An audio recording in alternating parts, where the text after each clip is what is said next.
నమస్తే ఫ్రెండ్స్.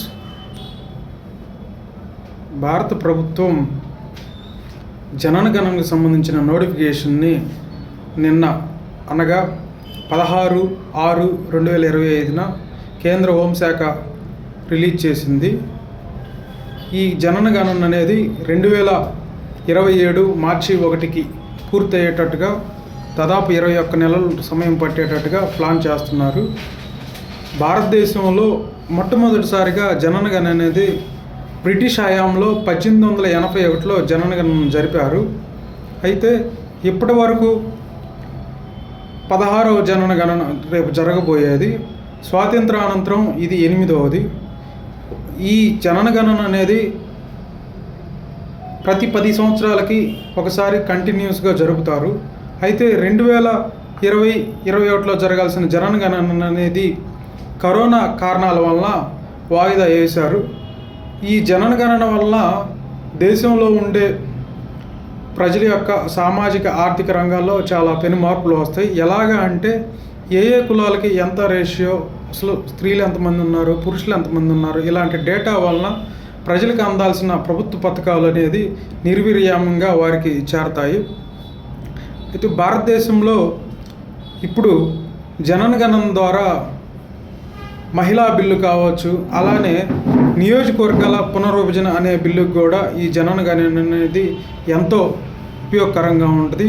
మరీ ముఖ్యంగా ఆంధ్రప్రదేశ్ రాష్ట్రం విడిపోయిన తర్వాత 2014లో ఆంధ్రాకి ఒక 50 ఎమ్మెల్యే సీట్లు, అలానే తెలంగాణలో కూడా ఒక 33 సీట్లు అనేది ఈ జననగణన ద్వారా పెరగడానికి అవకాశం ఉంది.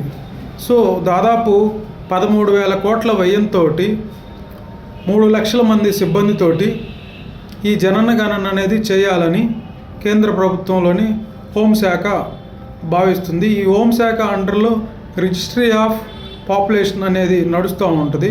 దీని అండర్లో జననగణన అనేది 2 దశల్లో చేస్తారు. ఫస్ట్ హౌస్ హోల్డ్స్ని లెక్కిస్తారు.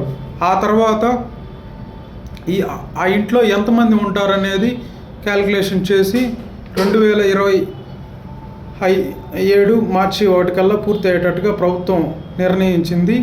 ఈసారి జననగణనలో మరొక ముఖ్యమైన అంశం ఏంటంటే దాదాపు 1931లో చివరిసారిగా ఆగిపోయిన కుల జననగణన అనేది కూడా తీసుకొస్తున్నారు.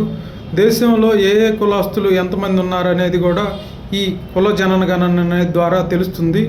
అయితే ప్రస్తుతానికి బీహారు, తెలంగాణ ఈ రాష్ట్రాల్లో కుల జననగణన కూడా జరిగింది. సో దీనివల్ల ఏమైందంటే భారతదేశంలో ఏ కులస్తులు ఎంతమంది ఉన్నారు, వాళ్ళ యొక్క రిజర్వేషన్కి బెనిఫిట్గా ఉంటుంది. ఇలా భారతదేశంలో జననగణన ద్వారా దేశం చాలా అభివృద్ధి చెందుతుంది. దాదాపు 1 సంవత్సరంన్నర 2 సంవత్సరాల క్రిందట భారతదేశం అనేది జనాభాలో చైనాని దాటి ఇప్పుడు ప్రథమ స్థానంలో ఉంది ప్రపంచంలో. కానీ మనం జనాభా పెరుగుదల ఉన్నప్పటికీ కూడా భారతదేశంలో తలసరి ఆదాయం వెనుకబడి ఉంది. ఎంతమంది జనాభా ఉన్నప్పటికీ పొటెన్షియాలిటీ అనేది తగ్గుతూ ఉంది. సో ప్రతి మనిషి కూడా మరింత వర్క్ చేస్తే దేశాన్ని మరింత ముందుకు తీసుకెళ్ళగలుగుతారు. మన దేశం 12 కోట్లు ఉన్న జనాభా అయినటువంటి జపాన్తో పోల్చినప్పుడు కూడా మనం చాలా వెనుకబడి ఉన్నామంటే కారణం మనం టెక్నాలజీ రంగంలో పెరగట్లేదు. సో అందువలన జననగణనలో ప్రజలు మానవ వనరుల్ని సద్వినియోగం చేసుకోవాలి. అలానే ఈ జననగణనలో ఇంకొక ముఖ్య విషయం ఏంటంటే సౌత్ ఇండియాలో పాపులేషన్ తగ్గుతుంది భారతదేశంలో, నార్త్ ఇండియాలో పాపులేషన్ పెరుగుతుంది. ఈ పాపులేషన్ పెరగటం వలన భారతదేశంలో ఇన్ఈక్వాలిటీస్ వస్తున్నాయి.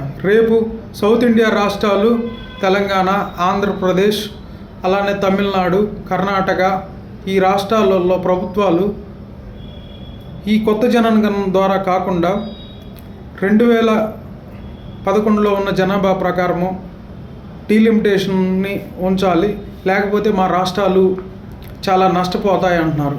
దీనివల్ల పార్లమెంట్లో సౌత్ ఇండియాకి ప్రాధాన్యత తగ్గిపోతుంది. బీమార్ రాష్ట్రాల్లోనేమో విపరీతంగా జనాభా పెరుగుతుంది.